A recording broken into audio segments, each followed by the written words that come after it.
बिस्मिल्लाहिर्रहमानिर्रहीम। अस्सलाम वालेकुम व्यूअर्स। जियो न्यूज़ की गैर मुअय्यना बंदिश के बाद, यानी अब किसी को नहीं पता जियो न्यूज़ कब खुलेगा, वो 15 दिन वाली बात ख़त्म हो गई।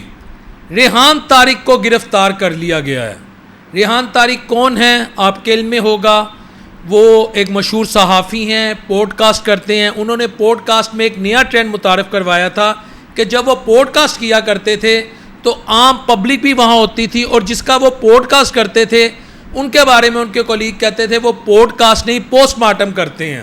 रेहान तारिक को क्यों गिरफ़्तार किया गया? व्यूअर्स, गुज़िश्ता रात तकरीबन 1 बजे वो इलामा इकबाल इंटरनेशनल एयरपोर्ट लाहौर में जब वो आए हैं यूनाइटेड किंगडम से, उनके बारे में कहा जा रहा था कि जब उन्होंने जवाद नकवी के साथ, जो एक मजहबी स्कॉलर हैं, उनके साथ जब अपना आखिरी पॉडकास्ट किया तो उन्हें बाहर जाना पड़ा।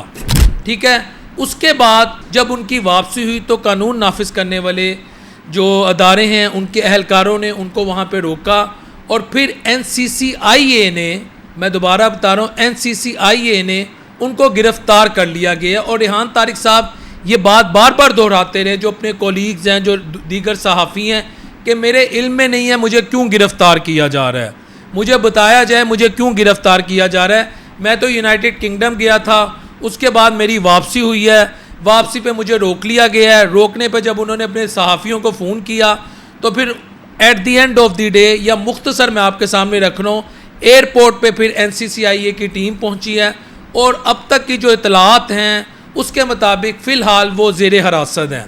अच्छा व्यूअर्स, उनको क्यों गिरफ़्तार किया गया, इसके मुतालिक बहुत सारे लोग सवालात करना चाह रहे हैं कि क्या रेहान तारिक ने कोई हुकूमत मुखालिफ बात कर दी है, कोई रियासत मुखालिफ बात कर दी है, कोई ऐसी बात कर दी है जो वायलेशन के ज़िम्मे में आती है।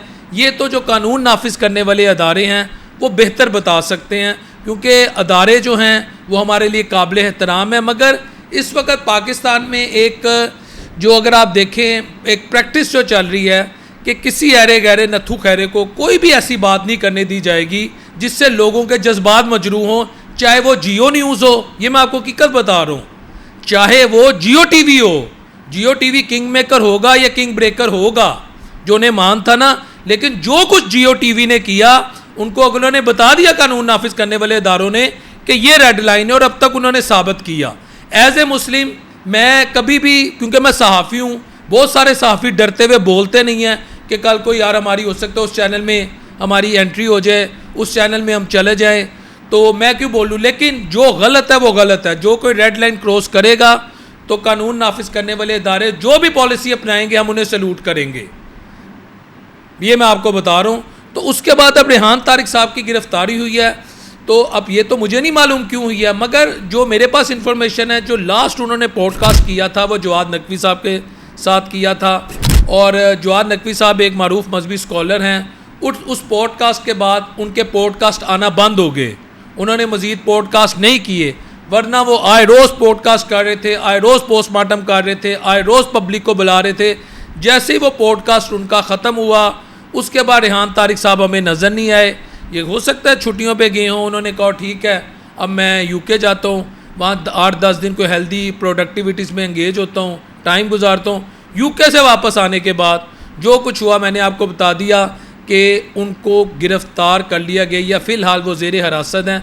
अब ये मामला कब तक चलता है, कानून नाफिज करने वाले इदारों की तरफ से क्या स्टेटमेंट आती है, और ये मामला किस नहज पे पहुंचता है, ये ज़ाहिरी सी बात है, ये तो वही बता सकते हैं। मगर एक बात एज ए पाकिस्तानी, उससे पहले एज ए मुस्लिम मैं बताऊं कि व्यूज़ ज़रूर लें। डॉलर्स की भूख मुझ समेत सबको है, ये मैं कोई यहाँ दूध का धुला नहीं बैठा, लेकिन व्यूज़ लेने के चक्करों में उस नहज पे ना चले जाएँ कि हम तो, मेरा ख्याल है ना 3 में है ना 13 में है, लेकिन करोड़ों पाकिस्तानी अवाम के जज्बात मजरूह हों। खुदा का वास्ता उस तरफ मत जाया करें।